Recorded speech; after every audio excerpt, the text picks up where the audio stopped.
Brother who, a Doug who. Seems he runs a pretty fast mile for a high school kid. That's all I could find on the names you gave me, but I still have stacks of Westing clippings to go through. Thank you so much.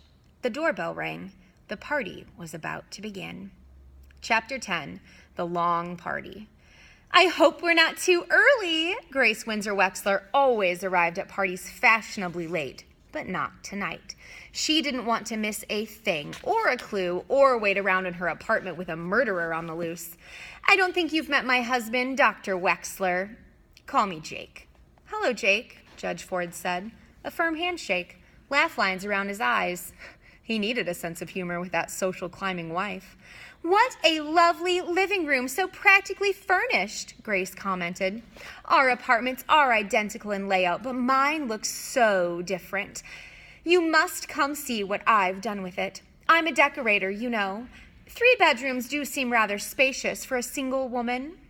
What does she mean, 3 bedrooms? This is a 1-bedroom apartment. Would you care for an appetizer, Mrs. Wexler? I'm curious to know exactly how you are related to the Westing family. The judge had hoped to take the heiress by surprise, but Grace gained time by coughing. Oh, goodness, that ginger is spicy. It's the Szechuan cooking style, you know.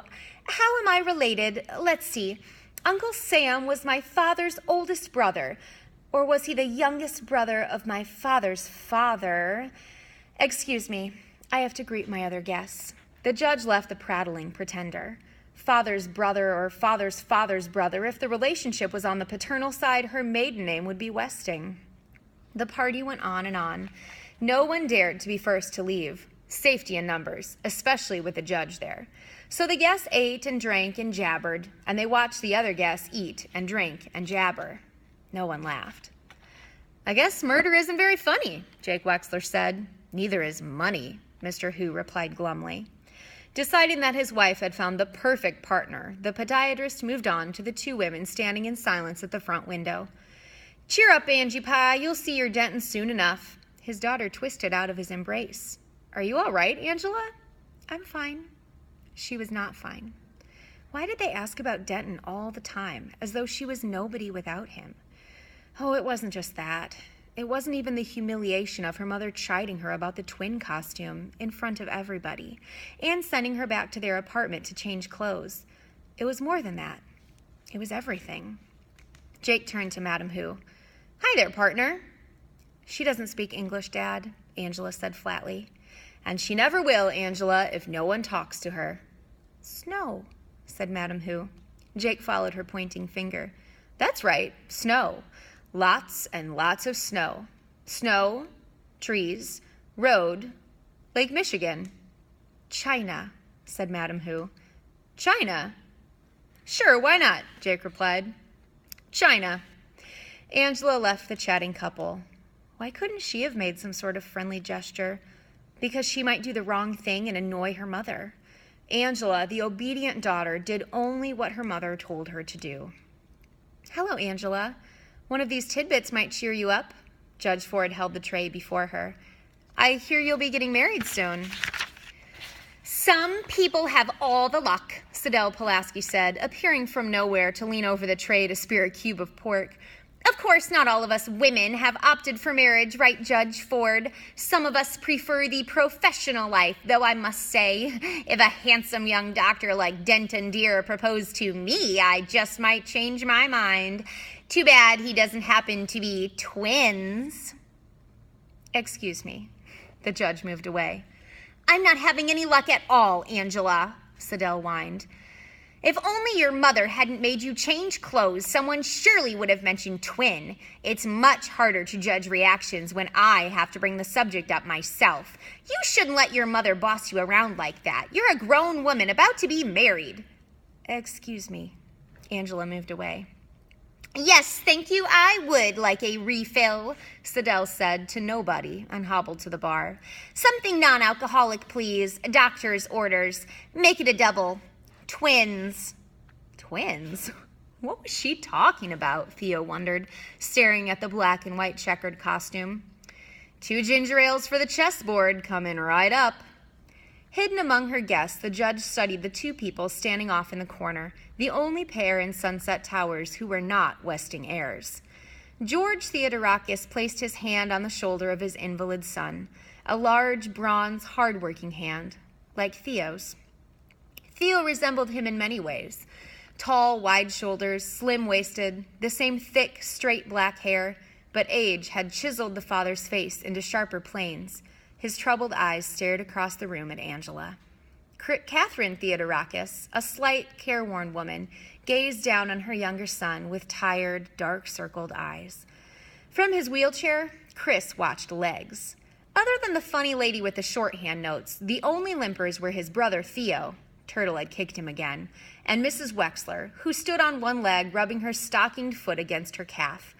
A high-heeled shoe stood alone on the carpet beneath her. Judge Ford didn't limp. Besides, she couldn't be a murderer. In spite of his clues, nobody here looks like a murderer. They're all nice people, even this fat Chinese man who grumbles all the time. George Theodorakis greeted Mr. Hu with, "How's business?" Hu spun around and stomped off from his fellow restaurant owner in a huff of anger. James Hu, inventor. That's who the judge wanted to talk to. But there was a problem at the bar. A long line had formed, and it wasn't moving. "There are 16 white pieces and 16 black pieces in chess," Theo was explaining to Sidel Pulaski. "Do you play chess, Judge Ford?" "A bit, but I haven't played in years." The judge led the secretary away from the crowded bar. Theo must think the Westing game has something to do with chess. He may be right. It certainly is as complicated as a chess game. "But I did study," Doug was arguing. The judge interrupted. "I haven't had a chance to thank you for the delicious food, Mr. Hu. How long have you been in the restaurant business?"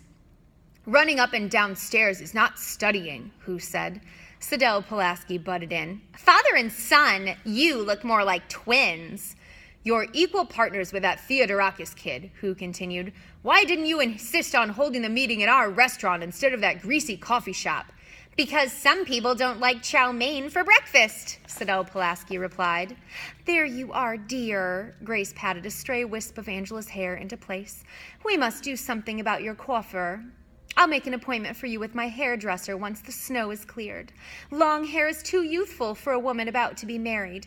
I can't understand what got into you, Angela, coming to this party in that old checkered dress with those awful accessories. Just because your partner dresses like a freak." "She's not a freak, Mother." "I was just speaking to Mr. Hu about catering the wedding shower on Saturday. I arranged for little Madame Hu to serve in one of those slinky Chinese gowns. Where are you going? Angela!" Angela rushed into Judge Ford's kitchen. She had to get away. She had to be alone by herself or she'd burst out crying. She was not alone. Crow was there. The two women stared at each other in surprise, then turned away. Poor baby. Crow wanted to reach out to the pretty child. She wanted to take her in her arms and say, "Poor, poor baby, go ahead and cry." But she couldn't. All she could say was, "Here." Angela took the dish towel from the cleaning woman and bunched it against her face to muffle the wrenching sobs. The guests jabbered on and on about the weather, about food, about football, about chess, about twins. Turtle was slumped on the couch, scornful of dumb, grown-up parties. You'd think one of them would know something about the stock market. She missed Sandy. Sandy was the only one in this dumb building she could talk to. "Remember that quotation, 'May God thy gold refine'?" Flora Bombeck asked. "Let's take a poll. I'll bet 10 cents it's from the Bible." "Shakespeare," Turtle argued, "and make it $10. "Oh my. Well, all right. $10. Together they made the rounds. 4 votes for the Bible, 3 for Shakespeare, and 1 abstention. Madame Hu didn't understand the question. Sidel Pulaski voted for the Bobbsey twins. "And how do you know those words were in the will?" she asked suspiciously. Too suspiciously. So that's what lost important business papers meant. Somebody stole the shorthand notes. Turtle smiled at the delicious nastiness of it all. "I remember, that's all." "If you remember so well, tell me what comes before that," Sidel challenged. "I don't know. What?" The secretary had an audience now. "I don't mind telling you, but not if you ask like that." Theo said, "Please?" Not Turtle. Siddell turned toward him with what should have been a gracious manner, but she grimaced when the top of the crutch poked her in the chest. "The exact quotation," she announced loudly, hoping she was right, "is, 'Spend it wisely, and may God thy gold refine.'" Right or wrong, her guess was received with groans of disappointment. The heirs had expected more. A hint, a clue, something. It was time to go home. The end of chapter 10. Thanks, guys.